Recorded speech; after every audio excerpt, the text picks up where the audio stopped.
Hey guys, this is Eric, and I'm here with a game review for Prototype. Prototype was published by Activision and developed by Radical Entertainment, released on June 9, 2009 for the PlayStation 3, Xbox 360, and the PC. This review will be for the PC. Please note that I haven't completed the game as of this review.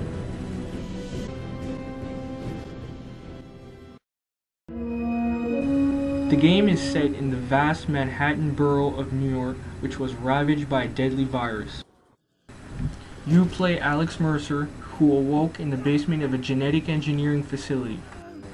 With absolutely no memory of his former life, and with a set of superpowers such as gliding, superhuman strength, indestructibility, and shapeshifting, Alex sets out to discover his past and what happened to him. By the time I discovered she was working for Blackwatch, she was gone. But I had a bigger problem. A weaponized cancer was eating me from the inside out. I needed a doc. You have 11 different abilities to choose from, each unlockable by using the experience points you gain from killing enemies or completing tasks.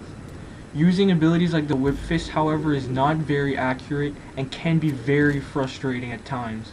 This is why a target system was implemented, and it's fairly easy to use, albeit sketchy sometimes. You are also able to glide, air dash, and are impervious to any damage caused by falling from a large height, which is quite an interesting feature. The wall scaling ability is very handy when escaping enemies and is very enjoyable, but has its few flaws with the cameras from time to time. All in all, movement is very easily captable and the camera controls are perfect. The default sensitivity is just right and never causes any fault in direction, even at high speeds, which is a very big plus.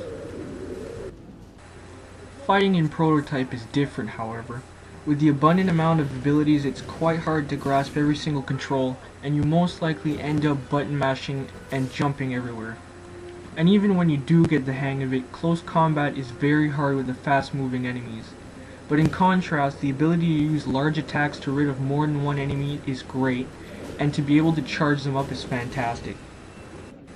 Then again, the enemies you fight are almost always either too hard or too many to fight. Of course, the easiest way out of this problem for the game makers was to simply add an abundant amount of health. So now, fights are long. Thankfully, close combat fighting isn't such a very important factor in Prototype. The amount of freedom offered in this game is phenomenal. You have the option of following the main plot line, playing side missions, absorbing people for their memories,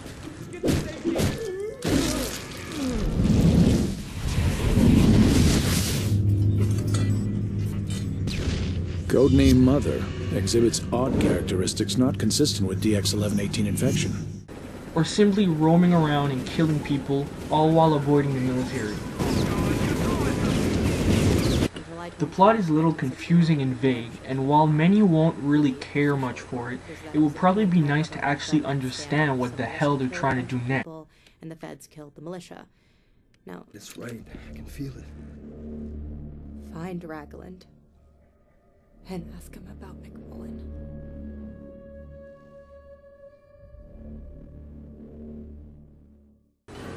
It's a good thing we have in-game instructions available. Finally, the tanks are simply horrible to use. The game developers decided to mix the WASD keys and the mouse to create the perfect driving machine. Unfortunately, the main gun gets in the way sometimes and is very slow to react with. Maybe the developers were just trying to get some realism, I don't know, but it's very annoying. Oh, and by the way, the guns suck.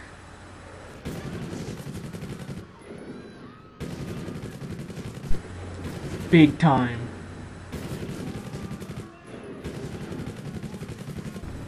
With all of this said, gameplay is quite an original and leading factor in this game, scoring a 3.25 out of 4 stars from me for the amazing freedom and innovative weaponry. Aside from the shitty tanks, the guns, and the repetitive boss battles which tear you to bits and pieces, which you do not encounter very often, the game is very decently playable and creative.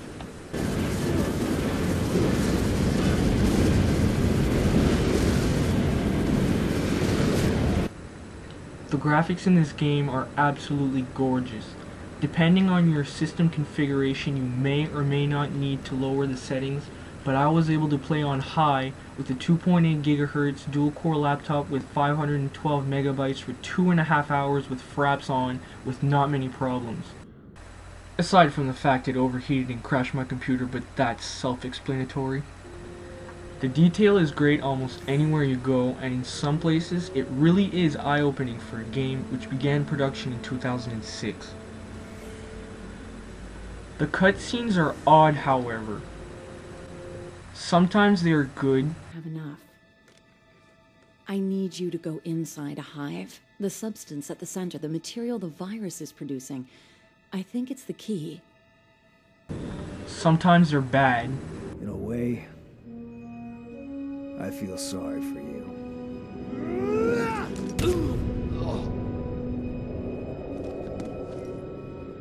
Sometimes they are amazingly good. Like, my own body wanted me dead. Did you ever consider how the parasite felt? An intelligent cancer ripped from its host. Yeah, I did. Once. Right before I killed it. And sometimes they're just simply awkward. See the things they've done. What the fuck are you talking about? I can understand it all. I'm supposed to do these things, but it's right. I can feel it. Find Ragland and ask him about McMullen.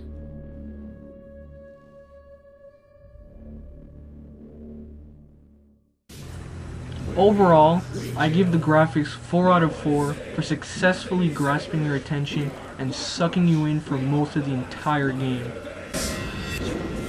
We will burn our own to hold the red line. It is the last line to ever hold.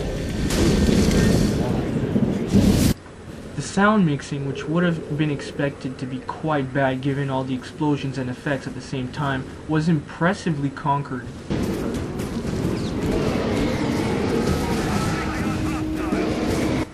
Instead of hearing everything being thrown at you all at once, Radical Entertainment prioritized specific explosions over others and somehow fit each and every sound at a 5-dozen-yard radius perfectly. The voice acting and voiceovers are superb in my opinion. Whether the actors were picked according to the characters or the characters were modified according to the actor, they sync very well. Strike team, here's your chance to blow this fucker off the map. Tornado Hotel Niner to Chalk 3. Bird dogging for me, Marines. Mark friendlies with IR. Over. For audio, a 4 out of 4. She seems... Yeah. It seems like she's waiting for something. While the game is very fun to play at first, the main objectives are repetitive after a while and turn you off. I have not completed the game as of this video's posting, but after over 3 hours clocked in, I have only passed the quarter mark.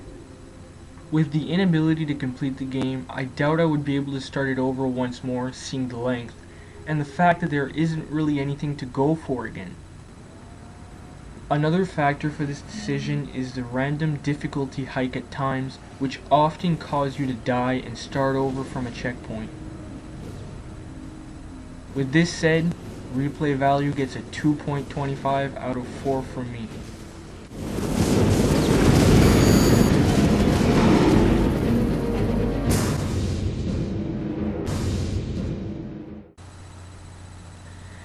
This game was well hyped and promoted, and albeit the worthwhile delays, the crowd seems to be applauding.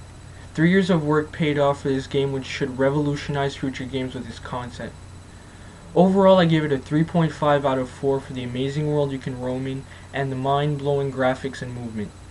But in contrast, the replay value sets the mark down for the main plot's repetitiveness and minor flaws, and forces me to recommend you to rent it instead of buying it, but to definitely find the time to play it someday. This is Eric with my prototype review. I'll see you guys next time.